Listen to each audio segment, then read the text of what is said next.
Hello, I'm Marion, and we're continuing to make our tamales. In preparation, we have to get the husks ready. And you can buy them, they come like this, they're dried.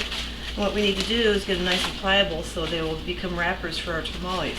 So what I'm doing, I'm just taking them like this, and I've got a bin of hot water over here, and I'm just going to put them in there.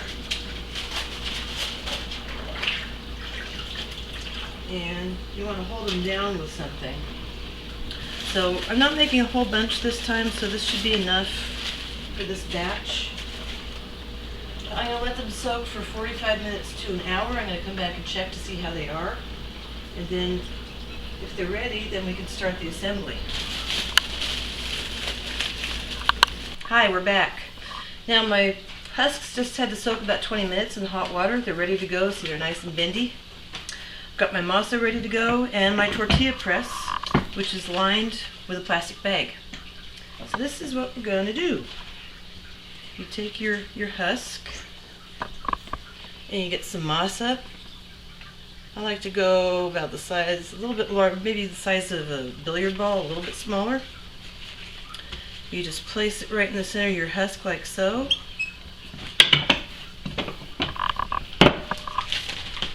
And you're ready to put your filling right there. It beats putting the little spatula and the knife and all that, because that used to take a long time. So you just put your meat right there. And I always put an olive in the middle. And then you're just gonna, and there's a tamale. Let's do that again. Yeah, it's a little bit narrow. I don't like the real skinny ones. Alright, this looks like a good one. So again, you gather up some masa, put a nice ball. Sometimes I make a V shape out of it. I'll put more, just so that way when I bring it down, it covers more. So that has better coverage than that first one did. And then I put the meat in.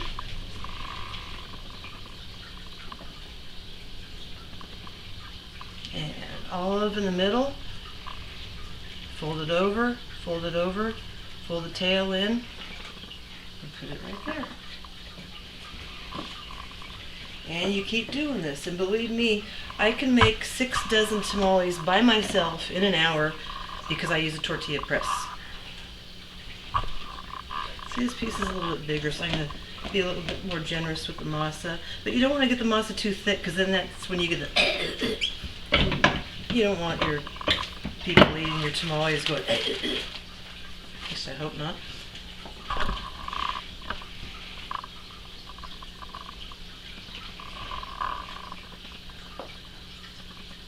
And be a little bit more generous there.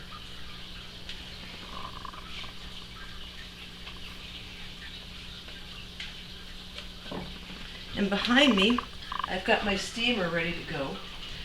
And when I'm all done, I'll come back and show you how I pack the tamales in there to be steamed. See you in a little bit. I just didn't make a whole lot for this batch. I usually make at least 6 dozen. But anyway, here's how you put them in your steamer. You line them circular around the edges like that. And what's nice about here is that I've left room so that way if I'm running low in water, I can come and add water. And it's important that you check that water level about every 10 to 15 minutes because you don't want your tamales getting burned because you can't recover from it. So I'm going to turn this on and get steaming. And you like to steam the tamales, I'd like to say an hour to 2 hours, but when you see that the dough is pulling away from the husks, that's when they're done.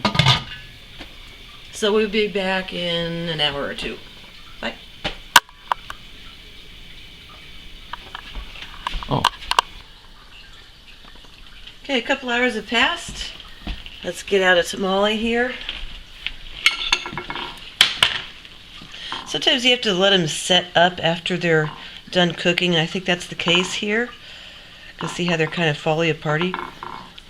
But you know what? It doesn't matter because once you get some salsa on them, picante sauce, whatever you want, they're good to go. These are just, yeah, they're just not set up. But that is how to make tamales. Yum. Thanks for watching. And if you like my channel, please subscribe. Thanks. Bye.